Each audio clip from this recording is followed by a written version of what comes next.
Nunca pensé que la vida que había construido con Marta, mi esposa desde hace 10 años, se desmoronaría de la manera en que lo hizo. Siempre creí que éramos el ejemplo perfecto de una pareja feliz, yo, un empresario exitoso, y ella, una mujer sofisticada con una sonrisa capaz de iluminar cualquier habitación. Pero todo cambió cuando mi instinto empezó a decirme que algo no cuadraba. Fue hace unos meses. Marta, que siempre había sido un poco obsesiva con su teléfono, empezó a llevarlo consigo incluso al baño. Ya no me dejaba verlo ni siquiera para buscar algo en Google. Y no era solo eso, cada vez que entraba en una habitación, cerraba una pestaña en su computadora o bajaba el tono de su voz al teléfono.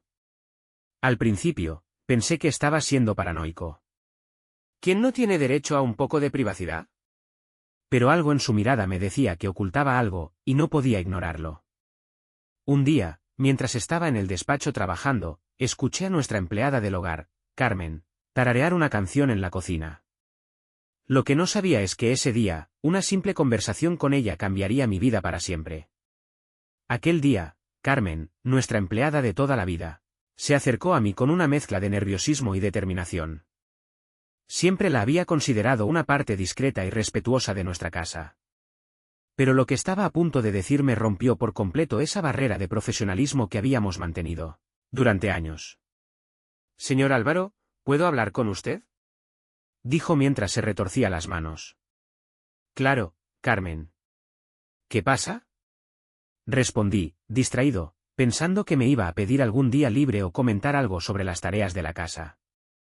Lo que salió de su boca, sin embargo, me dejó helado. No sé cómo decirle esto. Pero creo que su esposa no está siendo sincera con usted. Me quedé en silencio. La miré fijamente, tratando de procesar sus palabras. Mi mente quería descartarlo de inmediato, pero el tono de su voz y la seriedad en su rostro no me dejaban hacerlo. «¿De qué estás hablando, Carmen?», pregunté, casi en un susurro. Hoy por la mañana, mientras limpiaba el dormitorio, encontré algo extraño. Se detuvo, como si estuviera buscando las palabras adecuadas. Luego sacó un pequeño trozo de papel del bolsillo de su delantal y me lo entregó. Lo tomé y lo leí. Era una nota escrita a mano: «No puedo esperar para verte otra vez. Ayer fue increíble. Besos, S». Sentí como me recorría una descarga eléctrica desde la cabeza hasta los pies. Intenté calmarme, buscar una explicación lógica, pero las palabras estaban ahí, claras como el día. «¿Dónde encontraste esto?», le pregunté, intentando mantener la compostura. Estaba en el cajón de su mesita de noche, junto a un par de llaves que no reconocí. Me quedé sin palabras. Carmen, quien nunca había sido más que una figura silenciosa en nuestra casa, acababa de abrirme los ojos a algo que había estado ignorando por semanas. «Señor Álvaro, yo no quería meterme en su vida. Pero usted siempre ha sido muy bueno conmigo, y no podía quedarme callada viendo esto». No supe qué responder. Solo asentí lentamente mientras sentía que el suelo se desmoronaba bajo mis pies. «Gracias, Carmen», dije al final, con la voz rota. Ella se marchó, dejándome con la nota en la mano y una tormenta en mi cabeza. Tras la conversación con Carmen, no pude concentrarme en nada más. Me encerré en mi despacho con la nota en la mano, leyendo esas palabras una y otra vez. Ayer fue increíble. ¿Qué había sido increíble? ¿Quién era ese? Mi cabeza no paraba de dar vueltas. Decidí actuar. Sabía que Marta saldría esa tarde a una reunión de amigas, algo que últimamente ocurría con demasiada frecuencia. Así que esperé. Fingí que tenía trabajo atrasado y le dije que no me esperara para cenar. Ella me dio un beso rápido en la mejilla, como si nada, y se fue. En cuanto salió, llamé a Carmen. «¿Sabes algo más de esto? ¿Has visto algo raro últimamente?», le pregunté, mi voz era una mezcla de desesperación y rabia. Carmen asintió lentamente. No quería decirle nada más porque no estaba segura, pero ayer, mientras hacía la colada, encontré una camisa de mujer que no era de la señora Marta. Tenía una mancha de pintalabios y olía a perfume. «No era suyo, señor Álvaro». Esa fue la gota que colmó el vaso. No podía seguir fingiendo que no pasaba nada. Decidí seguirla. Llamé a un amigo, Joaquín, quien trabaja como detective privado, y le pedí ayuda. No iba a quedarme de brazos cruzados. Esa misma noche, Joaquín y yo seguimos el coche de Marta hasta un pequeño hotel en las afueras de Madrid. La vi entrar, nerviosa, mirando alrededor como si temiera que alguien la reconociera. ¿Seguro que quieres ver esto?, me preguntó Joaquín. Asentí. Tenía que saber la verdad, aunque me destrozara por completo. Minutos después, desde el coche, vi cómo Marta salía del hotel tomada de la mano con un hombre alto, rubio, vestido impecablemente. Se besaron en la puerta antes de subir juntos al coche de él. Era como si alguien me hubiera arrancado el corazón del pecho. Joaquín me miró, pero no dijo nada. Supongo que sabía que no había palabras que pudieran aliviar lo que acababa de presenciar. Regresé a casa esa noche sin decir nada. Me senté en la oscuridad de mi despacho, sosteniendo la nota, sintiéndome completamente vacío. Al día siguiente, decidí enfrentarme a Marta. Ya no podía seguir fingiendo que todo estaba bien. Me levanté temprano y esperé a que bajara a desayunar, como siempre hacía. Cuando entró en la cocina, con su bata de seda y esa actitud despreocupada que ahora me parecía insoportable, le puse la nota en la mesa frente a ella. ¿Qué significa esto, Marta? Ella miró la nota, y por un segundo vi algo en su rostro, sorpresa, quizá miedo. Pero rápidamente se recompuso, alzó una ceja y sonrió con descaro. ¿De verdad estás revisando mis cosas ahora, Álvaro? ¡Qué patético! Patético es escribirle notas a alguien que no es tu marido, respondí, sintiendo como mi rabia crecía con cada palabra. Ella bufó, como si fuera una adolescente pillada en una travesura. Por favor, Álvaro. Es solo un amigo. No significa nada. ¿Un amigo? Así le llamas a alguien con quien ayer fue increíble. Le espeté, señalando la nota. Ahí cambió. Su actitud de superioridad se desmoronó, y de repente estaba a la defensiva. Mira, no sé quién te haya metido estas ideas en la cabeza, pero estás exagerando. ¿Qué pasa? ¿Ahora me vas a controlar cada paso que doy? ¿Controlarte? Marta, te seguí anoche. Te vi entrar en ese hotel con ese. ¿Quién es? Dímelo ahora mismo. El color desapareció de su rostro. Por un momento, pareció dudar, pero luego su actitud se endureció. Vale, sí, estoy viendo a alguien. ¿Y qué? Tú siempre estás viajando, siempre ocupado con tu empresa. Yo también tengo derecho a ser feliz. Sus palabras me golpearon como una bofetada. ¿Derecho a ser feliz? ¿Teniendo sexo con otro mientras yo estoy aquí, trabajando para darte todo lo que tienes? Esa es tu excusa. Marta cruzó los brazos y me miró con frialdad. ¿Y qué querías que hiciera, Álvaro? Tú solo piensas en tus negocios. Apenas me miras. ¿Y eso te da derecho a traicionarme? Podrías haber hablado conmigo, podrías haberme dicho que estabas infeliz. Ella se encogió de hombros, como si lo que yo decía no tuviera importancia. A lo mejor tú tampoco querías saberlo. Eso fue el colmo. Me levanté de la mesa, incapaz de soportar un segundo más de su cinismo. Espero que esa felicidad te valga la pena, Marta.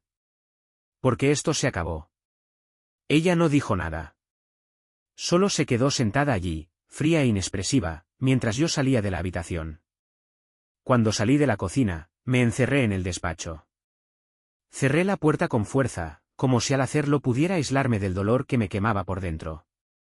No sabía qué hacer con tantas emociones acumuladas, rabia, tristeza, incredulidad. Era como si todo el mundo que había construido con Marta se hubiera derrumbado en un instante. Me desplomé en el sillón y agarré la primera cosa que tuve a mano, una foto de nuestra boda. Allí estábamos, sonrientes, felices, prometiéndonos un futuro juntos. Mirarla me hizo sentir como un completo idiota. ¿Cuánto tiempo llevaba mintiéndome? ¿Cuántos momentos que consideraba reales habían sido solo un teatro? El dolor me aplastaba el pecho. Pasé horas repasando cada detalle de nuestra relación, buscando señales que podría haber pasado por alto. Las escapadas de Camigas, los mensajes que siempre respondía con el móvil pegado al pecho, los cambios de humor repentinos. Todo encajaba ahora, pero en ese momento me negué a verlo. No podía decidir si odiarla o si todavía la amaba. Lo peor era esa pequeña voz en mi cabeza que me decía que, de algún modo, esto era culpa mía. ¿Y si realmente estaba infeliz, y si de verdad la descuidé? Pero luego recordé su cara fría, esa falta de arrepentimiento, y me di cuenta de que ella había hecho su elección. Esa noche no dormí. Cada vez que cerraba los ojos, la imagen de Marta con ese volvía a mi cabeza. Pensaba en el beso que vi, en la facilidad con la que me mintió durante tanto tiempo. Por la mañana, me encontré con Carmen en la cocina. ¿Está usted bien, señor Álvaro? Me preguntó con cautela. Negué con la cabeza. No tenía sentido mentirle a la única persona que parecía importarle lo que estaba pasando. No, Carmen. No estoy bien. Pero gracias a ti, al menos sé la verdad. Ella asintió, sin decir nada más, pero en su mirada vi algo que me sorprendió, genuina preocupación, casi como si fuera parte de mi familia. Esa mañana, después de que Carmen se marchara a continuar con sus tareas, me quedé en la mesa del comedor, mirando la taza de café fría frente a mí. Sabía que no podía seguir viviendo así, con Marta bajo el mismo techo, como si nada hubiera pasado. Tenía que tomar una decisión, aunque me doliera. Primero llamé a Joaquín, el detective. ¿Puedes investigar un poco más sobre este hombre? Quiero saber quién es realmente ese. Su nombre completo, dónde vive, todo. Sabía que era una decisión impulsiva, pero necesitaba respuestas.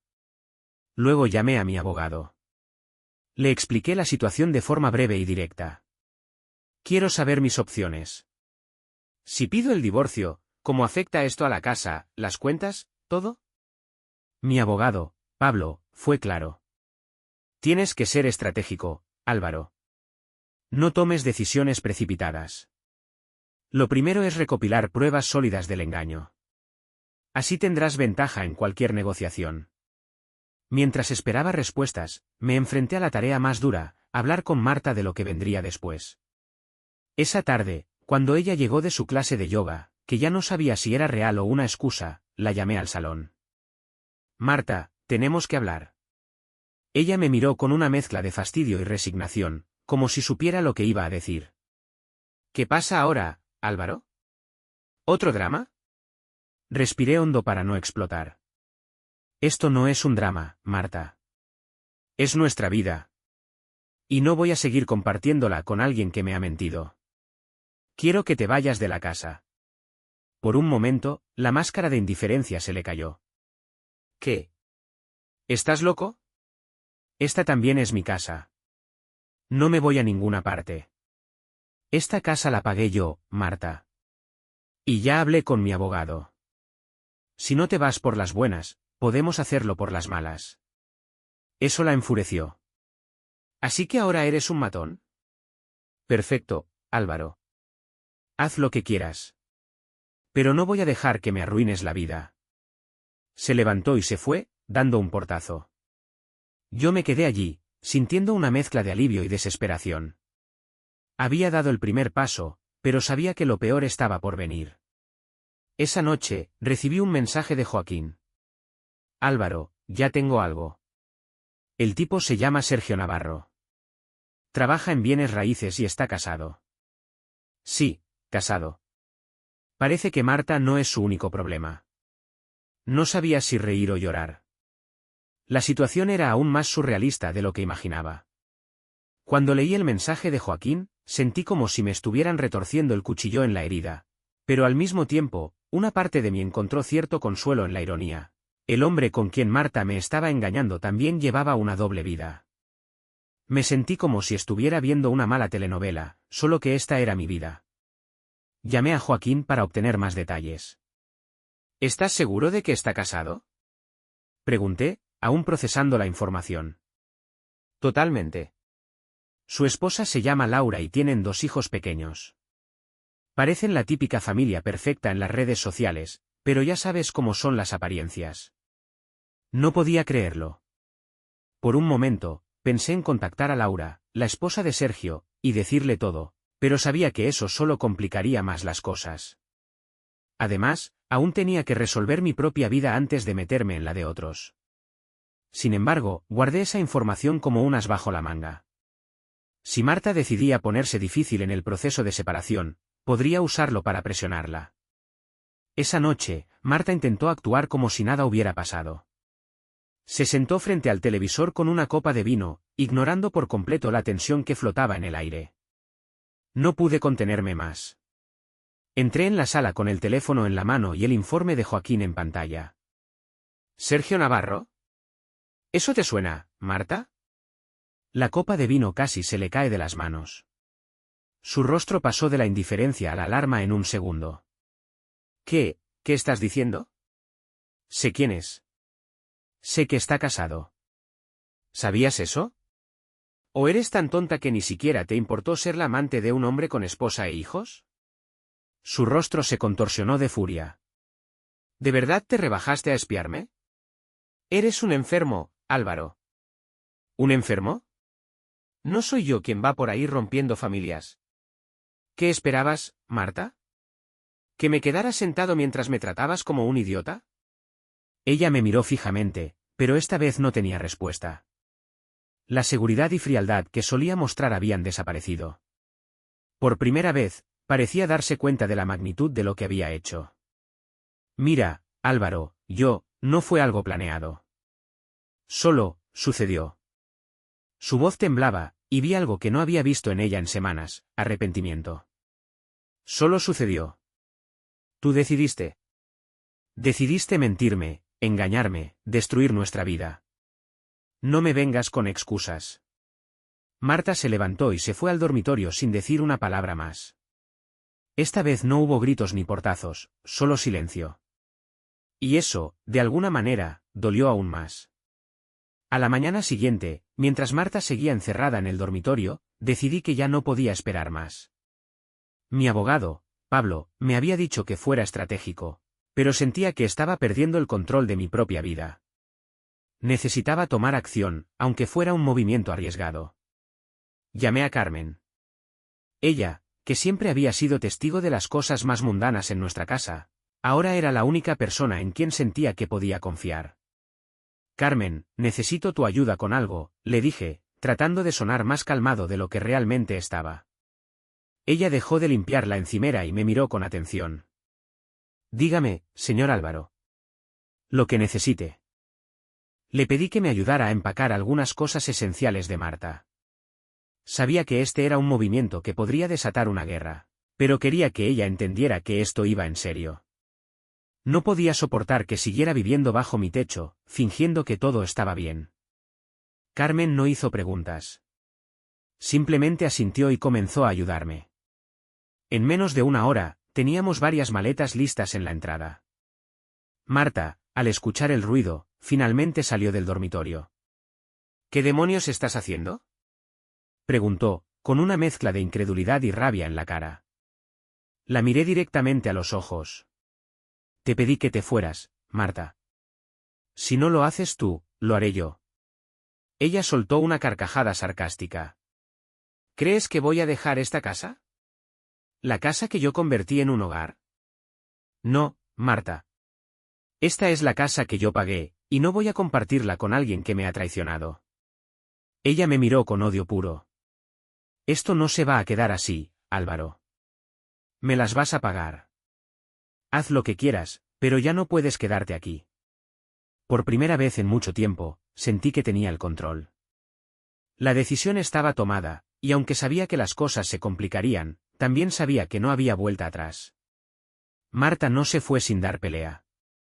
En lugar de recoger las maletas que ya estaban listas, comenzó a lanzar acusaciones, cada una más absurda que la anterior. Eres un egoísta, Álvaro. Siempre lo has sido. Todo esto es tu culpa. Si no fueras tan frío, nada de esto habría pasado. La dejé despotricar, sin responder. No porque no tuviera ganas de gritarle, sino porque sabía que cualquier cosa que dijera solo echaría más leña al fuego. Su ira era un intento desesperado de mantener algún tipo de control sobre la situación. Finalmente, cuando vio que no iba a reaccionar, cambió de táctica. Mira, podemos arreglarlo, Álvaro. Lo que pasó con Sergio no significa nada. Fue un error. Estaba confundida, pero aún podemos salvar esto. No pude evitar soltar una risa amarga. ¿Salvar qué, Marta? ¿Un matrimonio basado en mentiras? No hay nada que salvar.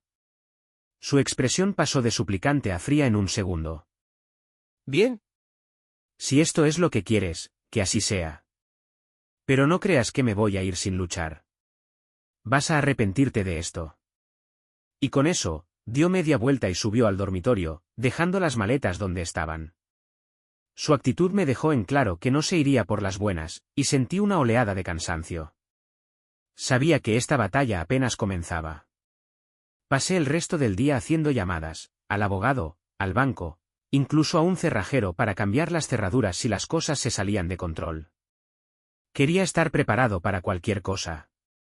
Por la noche, Marta finalmente salió del dormitorio, esta vez con las maletas en mano. No dijo nada. Simplemente se dirigió a la puerta, lanzándome una última mirada cargada de resentimiento antes de salir. El sonido de la puerta cerrándose fue un alivio inmediato, aunque sabía que esto estaba lejos de terminar. Marta era una persona orgullosa y vengativa, no se iba a quedar tranquila. El silencio en la casa después de que Marta se fue era abrumador, pero también un alivio. Por primera vez en semanas, sentí que podía respirar. Sin embargo, mi descanso no duró mucho. Al día siguiente, recibí una llamada de Joaquín, el detective. Álvaro, tenemos un problema. Creo que Marta está planeando algo. Mi corazón se aceleró. ¿Qué has encontrado? Joaquín suspiró antes de continuar.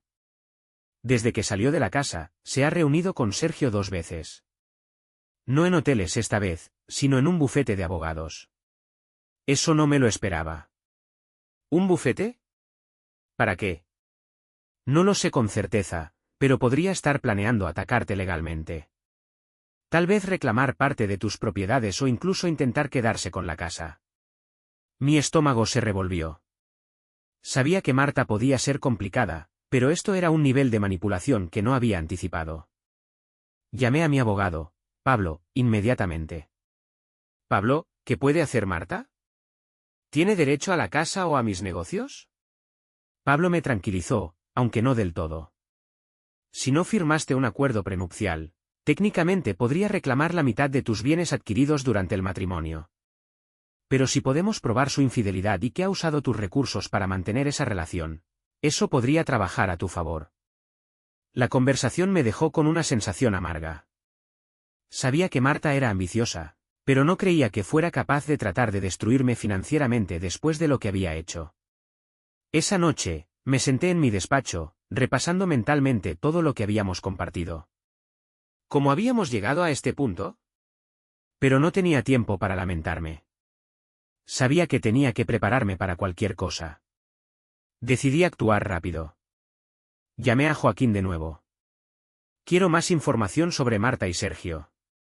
Si están tramando algo, quiero saberlo antes de que se muevan. No iba a quedarme de brazos cruzados mientras Marta intentaba destruir todo lo que había construido. Unos días después, Joaquín volvió a llamarme. Esta vez, lo que me contó me dejó sin palabras. Álvaro, hay algo que necesitas saber. Marta no solo está viendo a Sergio. Está ayudándole a ocultar dinero. ¿Cómo? Pregunté, sintiendo que la rabia comenzaba a arder de nuevo en mi pecho. He estado siguiendo sus movimientos y revisando registros. Sergio está usando a Marta como intermediaria para mover fondos de su empresa. Todo apunta a que está desviando dinero para protegerse de un divorcio con su esposa. Y Marta, por alguna razón, lo está ayudando. Me quedé helado. Lo que parecía un simple caso de infidelidad ahora se había convertido en algo mucho más turbio. Marta no solo había traicionado nuestra relación, sino que ahora estaba involucrada en un posible fraude financiero. Llamé a Pablo inmediatamente y le expliqué todo. Esto puede ser muy importante, me dijo. Si conseguimos pruebas claras de que Marta está involucrada en esto, podría perder cualquier derecho que tenga sobre tus bienes en el divorcio. Por primera vez en semanas, sentí que tenía una ventaja. Ahora tenía algo tangible, algo que podía usar no solo para defenderme, sino también para exponer las mentiras de Marta. Esa misma tarde, Joaquín me envió un correo con documentos que confirmaban lo que había dicho, transferencias de dinero entre cuentas a nombre de Marta y Sergio, movimientos sospechosos que no tenían justificación aparente. Con estas pruebas en mano, me reuní con Pablo. ¿Qué hacemos ahora?, le pregunté, dispuesto a cualquier cosa. Presentaremos esto al juez cuando iniciemos el proceso de divorcio. Pero también podríamos informar a las autoridades. Esto ya no es solo un asunto personal, Álvaro. Es un delito. La idea de involucrar a la policía me dejó un poco inquieto, pero sabía que no podía seguir permitiendo que Marta me manipulara. Era hora de devolverle el golpe. Esa noche, mientras revisaba los documentos una y otra vez, me di cuenta de algo: Marta nunca me había amado. No de la manera en que yo creía. Para ella, todo siempre había sido un juego, una manera de escalar y obtener lo que quería. Sentí una mezcla de tristeza y liberación.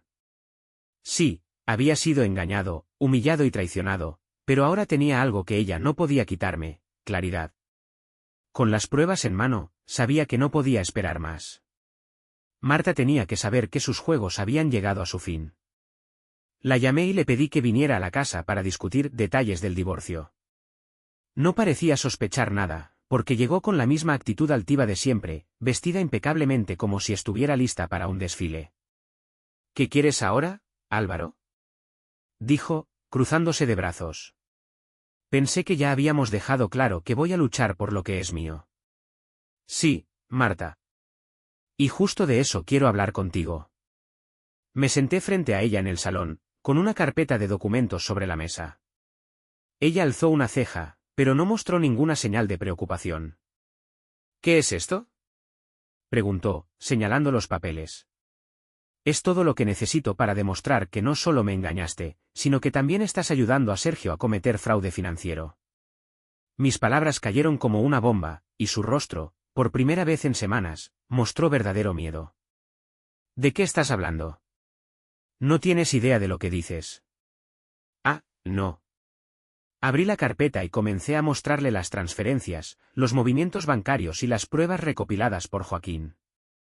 Marta se quedó sin palabras, mirando los documentos con los ojos muy abiertos. Esto no significa nada. No puedes probar que yo sabía lo que estaba pasando. Oh, sí que puedo. Tengo correos electrónicos y mensajes entre tú y Sergio que dejan claro que estabas completamente al tanto. Incluso te refieres a las transferencias como nuestro plan de seguridad. La vi tragar saliva, su rostro palideció. ¿Qué es lo que quieres, Álvaro? ¿Dinero? ¿Que me arruiné sola? Me incliné hacia ella, mirándola directamente a los ojos. Quiero que desaparezcas de mi vida. No quiero verte ni escuchar tu voz nunca más. Firmarás los papeles del divorcio sin reclamar nada de lo que no es tuyo. Y si no lo haces, me aseguraré de que estas pruebas lleguen a las autoridades. Marta se quedó inmóvil, procesando mis palabras. Finalmente, soltó una risa amarga. Siempre fuiste un estratega, Álvaro. Debería haberlo sabido. ¿Entonces lo vas a firmar o prefieres arriesgarlo todo?, pregunté, levantando la carpeta como un recordatorio de lo que estaba en juego. Tras unos segundos de silencio, Marta finalmente asintió. Está bien. Ganaste. Pero no creas que esto me destruirá. Siempre caigo de pie. Se levantó y salió de la casa, pero esta vez su salida no me dejó con el peso de la incertidumbre. Por primera vez, sentí que había recuperado el control de mi vida. Después de que Marta salió de mi vida, la casa, que alguna vez se sintió como una prisión emocional, empezó a transformarse en un espacio de paz. Aunque todavía tenía que lidiar con los procedimientos legales y los recuerdos dolorosos, sentí que un enorme peso había sido levantado de mis hombros. En los días que siguieron, me tomé el tiempo para reflexionar sobre todo lo que había sucedido. No podía evitar sentir una mezcla de emociones: tristeza por lo que había perdido, rabia por las mentiras y traiciones, pero también un extraño sentido de gratitud. Esta experiencia, aunque desgarradora, me había enseñado mucho sobre mí mismo y sobre las personas que realmente importaban. Carmen, por ejemplo, se había convertido en un apoyo inesperado. Nunca olvidaré su valentía al hablar conmigo cuando vio las primeras señales de lo que estaba ocurriendo. La mayoría de las personas en su lugar habrían callado, pero ella decidió ayudarme, y por eso siempre le estaré agradecido. Lo más importante que aprendí fue a no ignorar mi instinto. Había tantas señales de que algo iba mal, pero me negué a verlas porque no quería enfrentar la posibilidad de que mi matrimonio estuviera en ruinas. La verdad duele, sí, pero no saberla duele aún más a largo plazo. También me di cuenta de que había descuidado partes de mí mismo durante esos años con Marta. Mi trabajo me había consumido, y había permitido que mi vida personal se convirtiera en algo secundario. Esto no justificaba lo que ella hizo, pero sí me abrió los ojos a la necesidad de encontrar un equilibrio en el futuro. Al final, Marta firmó los papeles del divorcio sin poner resistencia. No sé qué pasó con ella y Sergio, ni me importa. Lo único que me importa ahora es construir una vida que valga la pena, una vida en la que pueda confiar en las personas que están a mi lado y en la que yo también pueda ser digno de confianza. Si estás leyendo esto y sospechas que algo no va bien en tu relación, te doy este consejo: confía en tu instinto y no tengas miedo de enfrentarte a la verdad, por dura que sea. A veces, destruir algo que parece perfecto es el primer paso para construir algo realmente auténtico. Hoy, miro hacia el futuro con esperanza.